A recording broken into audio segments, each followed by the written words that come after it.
దేవుని నామమునకు స్తోత్రములని నాటి ధ్యానాంశము పరిశుద్ధాత్మను కూర్చిన ధ్యానాంశంలో మనము ధ్యానిస్తున్నామండి. 8వ అధ్యాయము ఈ దినమున 8వ అధ్యాయంలో 3వ దశలో పరిశుద్ధాత్మ కార్యములు 2వ భాగం అండి. 2వ భాగంలో పరిశుద్ధాత్మలో నివసించడం వలన నిత్య జీవము కలిగి ఉన్నామని యోహాను రాసిన మొదటి పత్రిక 5వ అధ్యాయం 13వ వచనం అండి. పరిశుద్ధాత్మలో నివసించడం వలన మరణం నుండి జీవములోనికి దాటి ఉన్నాము. యోహాను సువార్త 5వ అధ్యాయం 24వ వచనం అండి. పరిశుద్ధాత్మలో నివసించడం వలన పరిశుద్ధాత్మకు నిలయమై ఉన్నామని కొరింథీయులకు రాసిన మొదటి పత్రిక 3వ అధ్యాయం 16వ వచనము తెలియజేస్తుందండి. పరిశుద్ధాత్మలో నివసించడం వలన దేవుని పిల్లలం అవుతామని యోహాను రాసిన మొదటి పత్రిక 4వ అధ్యాయం 4 వెల్లడి చేస్తుందండి. పరిశుద్ధాత్మలో నివసించడం వలన పరలోక ప్రవేశమునకు అనుమతి కలిగి ఉన్నామని తెలియజేస్తుందండి. మరియు యేసుని పరిశుద్ధాత్మ వలన గర్భమును ధరించిందండి కన్యైన మరియ. అయినప్పటికీ పరిశుద్ధాత్మ బాప్తిస్మ అనుభవం పొందవలసి వచ్చింది. నీవు పరిశుద్ధాత్మ వలన తిరిగి జన్మించిన యేసుక్రీస్తు వంటి అనుభవం పొందవలసి ఉన్నది. అటువంటి అనుభవము పరిశుద్ధాత్మ బాప్తిసం పొందడం వలననే జరుగుతుందండి. పరిశుద్ధాత్ముడు మనలో ఉన్నాడు. ఏ జవాబుకైనా మనలోని ఆనవైపు చూడాలి. నీలో నాలో మనలో నివసించిన దానితో ఆగిపోకూడదండి. పరిశుద్ధాత్మతో నింపబడటానికి ముందుకు సాగాలండి. పరిపూర్ణతను అందులో ఆనందించాలండి అని ఎఫెసీ పత్రిక 3వ అధ్యాయం 15 నుంచి 20 వచనములలో మనము గమనించగలమండి. మూడవదిగా పరిశుద్ధాత్మ మన మీద ఉండినప్పుడు అపోస్తల కార్యములు 1వ అధ్యాయం 8వ వచనం ప్రకారం పరిశుద్ధాత్మ మన మీదకి వచ్చినప్పుడు మీరు శక్తి నొందుదురు. కనుక మీరు యెరూషలేములోను యూదయ సమరయ దేశముల అందంతటా భూదిగంతముల వరకు నాకు సాక్షులై ఉందురు. పై వాక్యం ప్రకారం ఆయన మీ మీద ఉండును. మీది అనగా మాటకు గ్రీకు పదము ఎపి అనగా మీద అని అర్థం అండి. యేసుక్రీస్తు మరణించక ముందు పరిశుద్ధాత్మ మీతో ఉండును, మీలో ఉండును అన్నారండి. యోహాను సువార్త 14వ అధ్యాయం అంతా కూడా తెలియజేసి ఉన్నారు. మరణించిన తర్వాత పరిశుద్ధాత్మ మీ మీద ఉండును అన్నారండి. ఒక వ్యక్తి పరిశుద్ధాత్మ బాప్తిసం పొందిన తర్వాత పరిశుద్ధాత్మ ఆ వ్యక్తి మీద ఉంటుంది. గత అధ్యాయములలో వివరించినట్లు విశ్వాస జీవితంలో పరిశుద్ధాత్మకు అనేక ఉద్దేశాలు ఉన్నాయండి. విశ్వాసిని సువార్తకు సాక్షిగా శక్తివంతము చేయటము ముఖ్యమైందండి.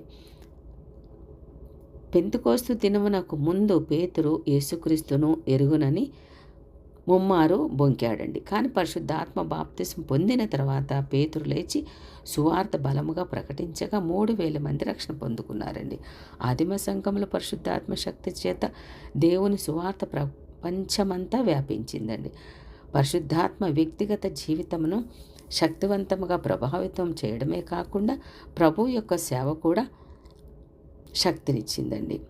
మన జీవితంలో పరిశుద్ధాత్మ నింపుదల ఆత్మవరముల ఆవిర్భావము చేస్తుందండి అని కొరింథీయులకు రాసిన మొదటి పత్రిక 12వ అధ్యాయము 8 నుంచి 10 వచనంలో కృపావరములు చెప్పబడ్డాయండి. ఒకనికి ఆత్మ మూలముగా బుద్ధివాక్యము, మరొకనికి ఆత్మ మూలముగా జ్ఞానవాక్యము, మరొకనికి ఆత్మ వలన విశ్వాసమును, మరి ఒకనికి ఆత్మ వలననే స్వస్థపరచు వరములను, మరి ఒకనికి అద్భుత కార్యములు చే శక్తియు, మరి ఒకనికి ప్రవచన వరమును, మరి ఒకనికి ఆత్మల వివేచనయు, మరి ఒకనికి నానావిధ భాషలను, మరి ఒకనికి భాషల అర్థము చెప్పు శక్తియు అనుగ్రహింపబడి ఉన్నవి. ఒక వ్యక్తి మీద ఉన్న పరిశుద్ధాత్మ పిరికివాణిని ధైర్యవంతులుగా మార్చుతుందండి. పరిశుద్ధాత్మ మీకు దేవుని వాక్యమును అర్థం చేసుకొని దృష్టినిస్తుందండి. మీ ప్రార్థన జీవితంలో మార్పు వస్తుందండి. అసాధారణ మానవాతీత శక్తి ద్వారాలు తెరవబడతాయండి. దయ్యాలను వదలగొడుతుందండి. యేసుక్రీస్తు పరిశుద్ధాత్మ వలన గర్భమున ధరింపబడ్డాడు. పరిశుద్ధాత్మ బాప్తిసం పొందే వరకు ఏ అద్భుతాలైనా చేసినట్లు బైబిల్లో ఎక్కడ వ్రాయబడలేదండి. పరిశుద్ధాత్మ ఆయన మీదికి వచ్చినప్పుడు శక్తివంతమైన సేవ చేశారు కదా. మీ సేవలో బలంగా సాగిపోవడానికి పరిశుద్ధాత్మ మీ జీవితం మీదకి రావాలండి. పరిశుద్ధాత్మ బాప్తిసం వలన వచ్చే ఆశీర్వాదం ఏమనగా జీవితంలో సమూలమైన మార్పు వస్తుందండి. ప్రార్థనా జీవితంలో సహాయం లభిస్తుంది. పరిశుద్ధాత్మ వరములు పొందడానికి ద్వారాలు తెరవబడతాయి. సేవలో ఎంతో సహాయం దొరుకుతుందండి. దేవుని రాజ్య సువార్త ప్రకటించడానికి అధిక ధైర్యం వస్తుందండి. అసాధారణ కార్యములు చేయడానికి సహాయం అందుతుంది. మీ సేవలో ఆశ్చర్యకార్యంలో అద్భుత కార్యములకు ద్వారాలు తెరవబడతాయండి అని అపోస్తల కార్యంలో 1:8 తెలియజేస్తుందండి. అంధకార శక్తుల ప్రభావం భయాన్ని, రోగమును ఎదిరించే శక్తినిస్తుందండి. మీ జీవితములలో నిర్దేశకత్వము, నడిపింపు అనుగ్రహింపబడడానికి సహాయపడుతుందని రోమపత్రిక 8:14 తెలియజేస్తుందండి.